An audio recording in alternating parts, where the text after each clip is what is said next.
Wala nang paligoy-ligoy pa sa panahon ng pandemya at sa panahon ng krisis. Ang lagi natin at madalas nakakausap si Dr. Tony Liachon, public health expert. Dr. Tony, magandang umaga sa inyo.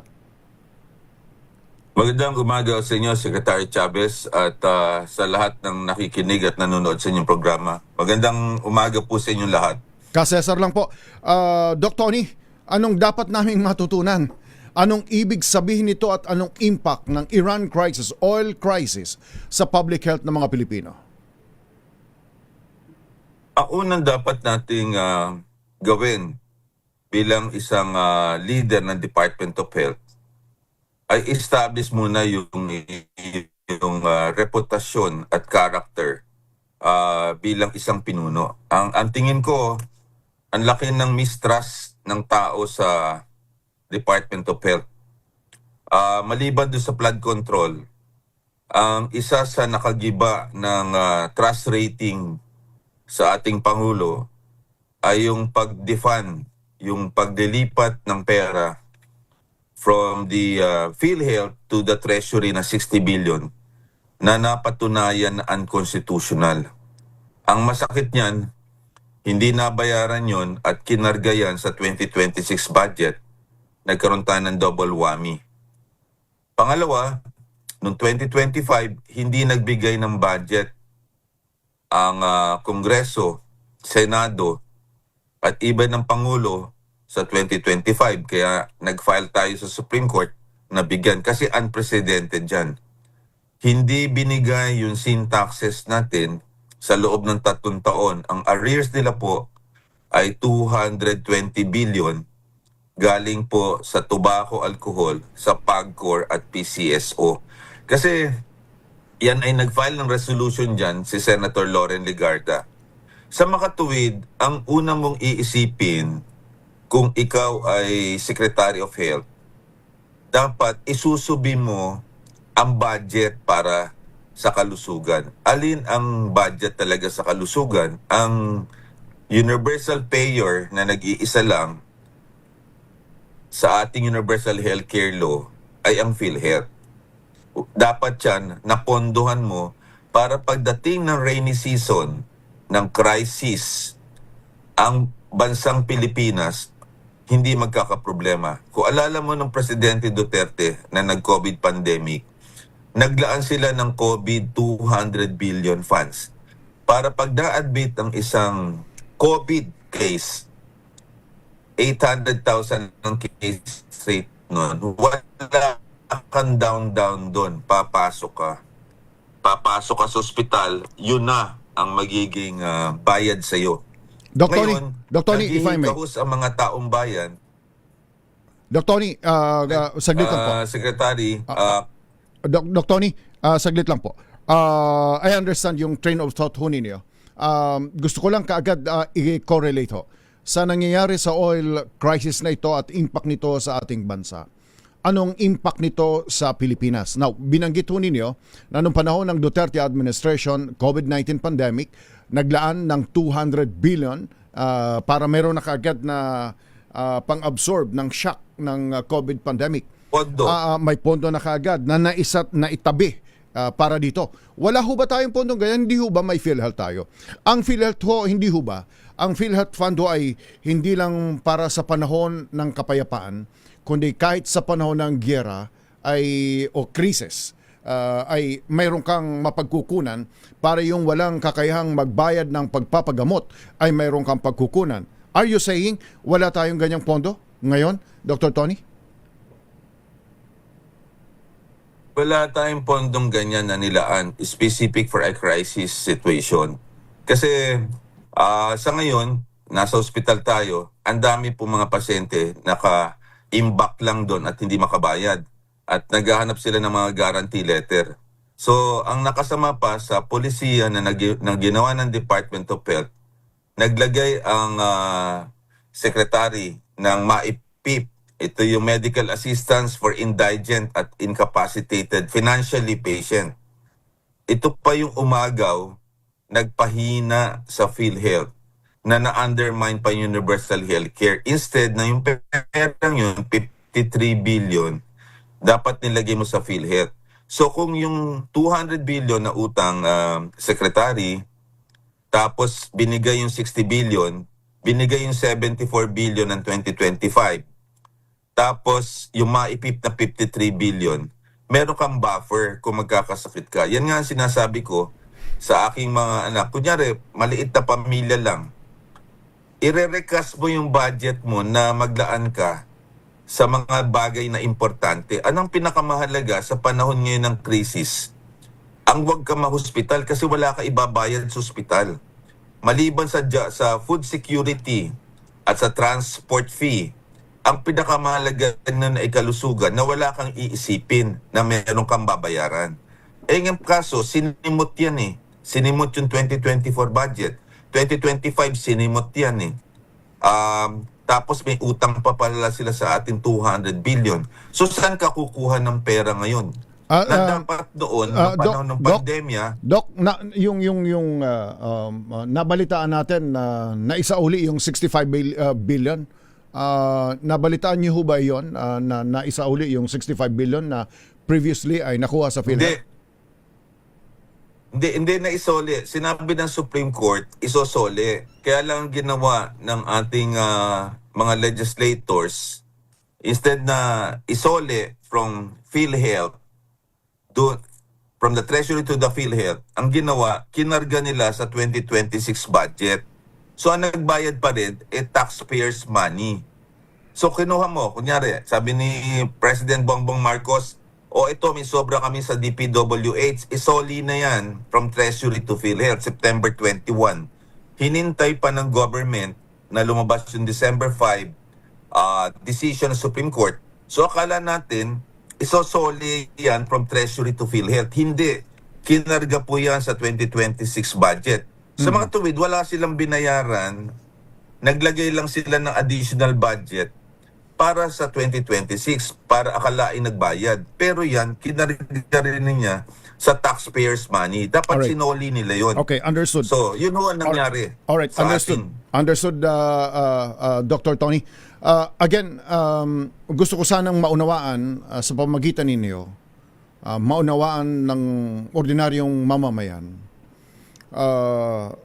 ang conceptual framework, ang balangkas ng direktang epekto ng oil crisis, yung giyera dito sa public health natin.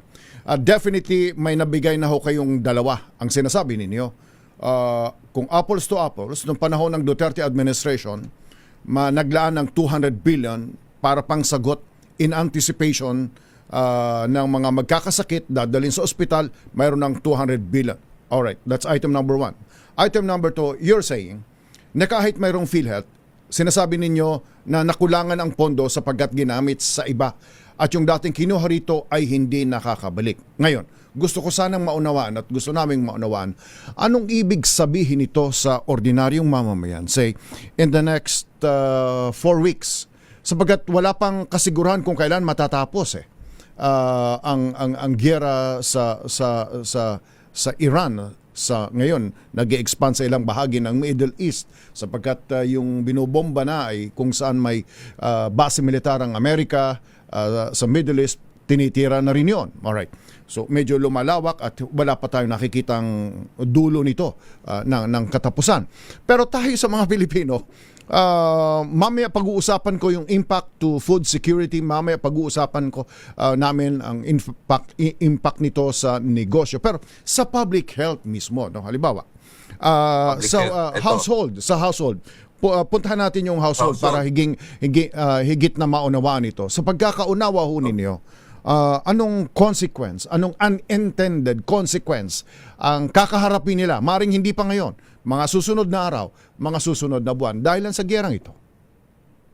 Tataas sa Cesar ang gamot kasi tataas ang prices of commodities natin. At isang sa masasaktan, ang presyo ng gamot, healthcare services at laboratory.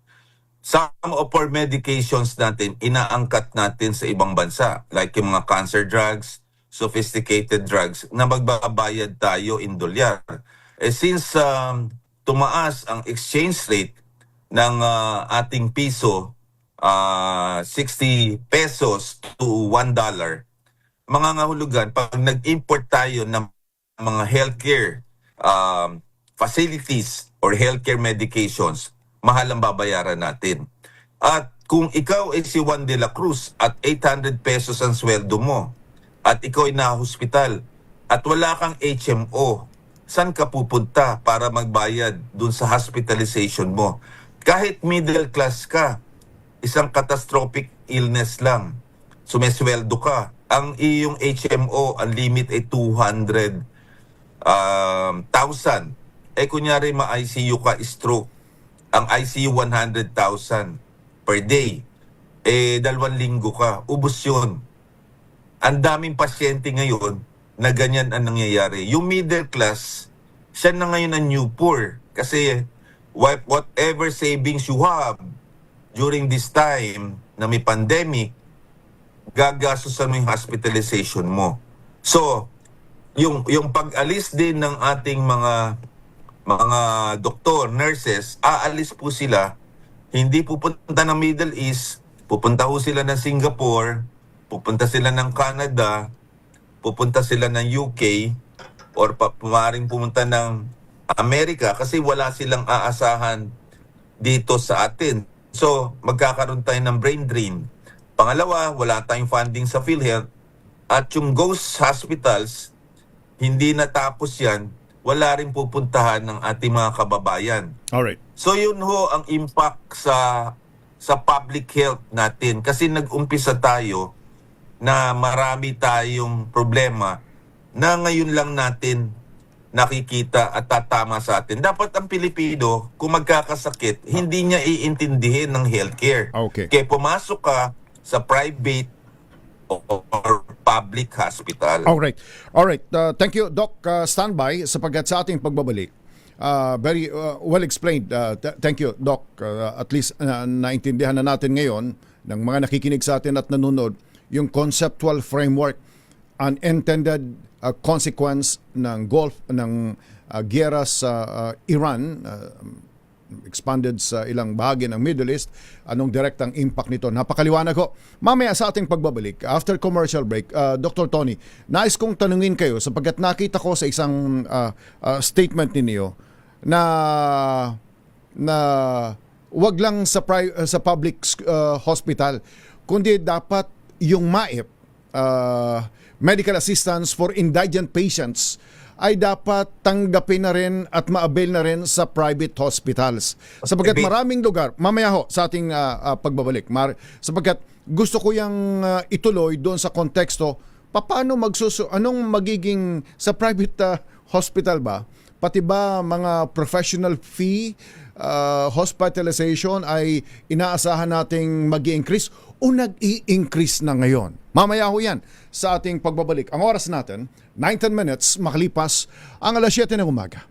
Kanina ni Dr. Tony, the middle class now is the new poor. Dahil nandito sa giyerang ito sapagkat expected the unintended consequence ng giyera, ng giyera sa Iran ay rising cost ng pagpapa-ospital.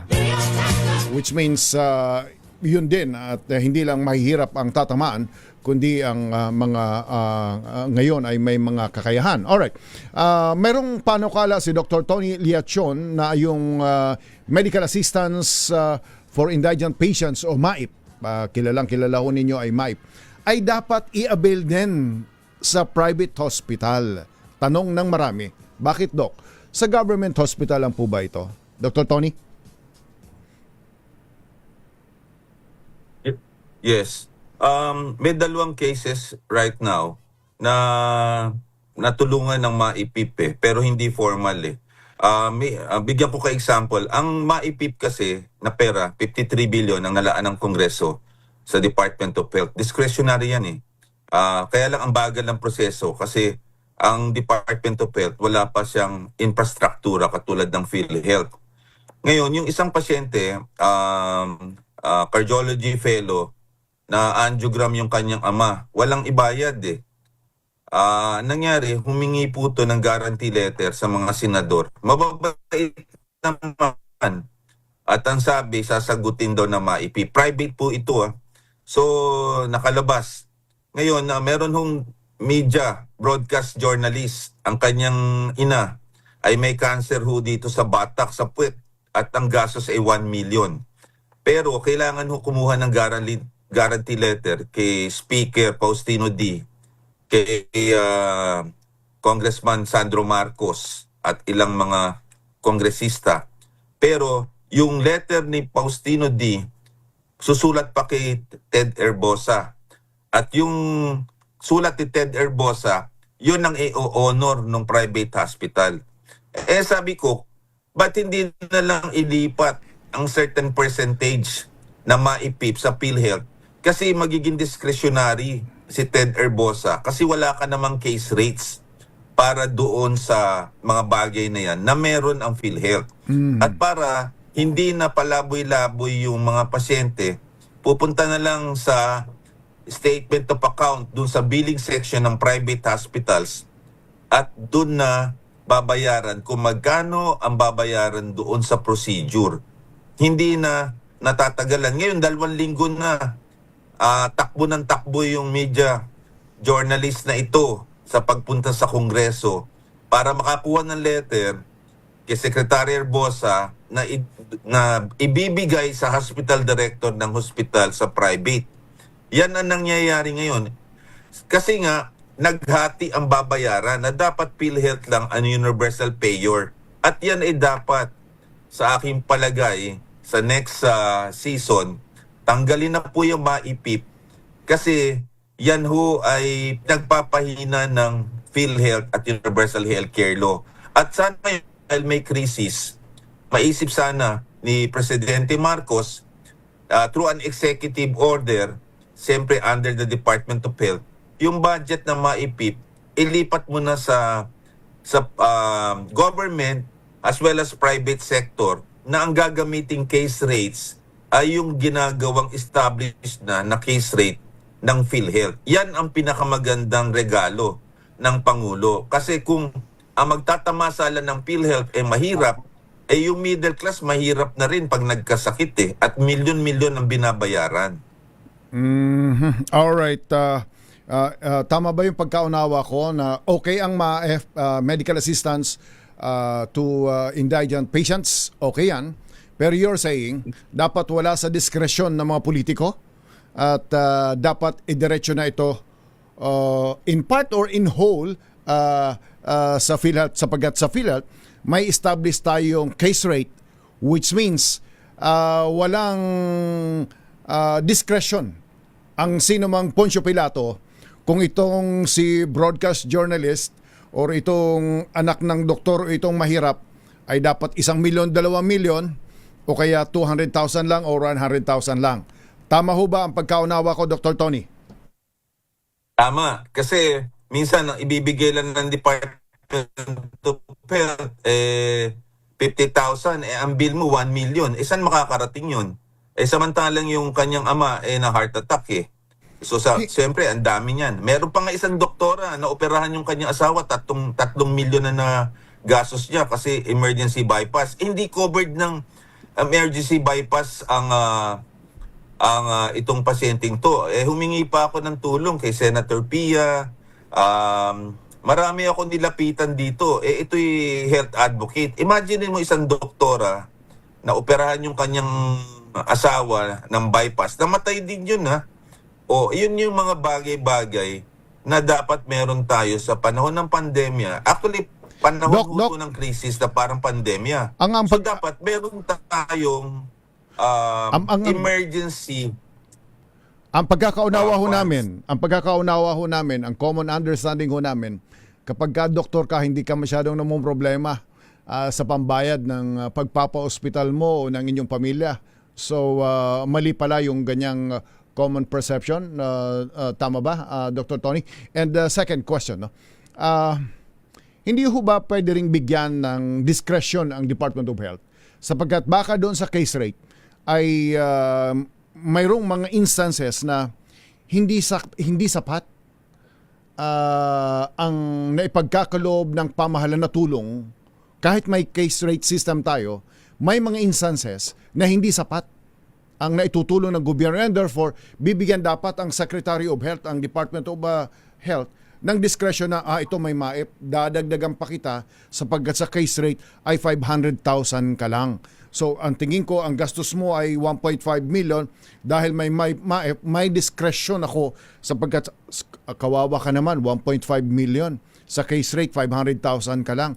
Dadagdagan pa kita ng 500,000 sa diskresyon ng Department of Health. Hindi ho ba makatarungan din ho yun at makatwiran? Dr. Tony? Makatwiran yan. Ang gagawin ko, ka Cesar, yung top 10 killer disease ng country na kinamamatay, heart attack, stroke, cancer, COPD, pneumonia, dialysis, yan ang mga pinakamalaki. Kung ako ang Secretary of Health, yan ang mga bibigyan ko na matataas na case rate kasi yan naman ang kinamamatay nila eh. So dapat yung maipip, adapt, kausapin kagad si President Edwin Mercado. Parang Pareto principle.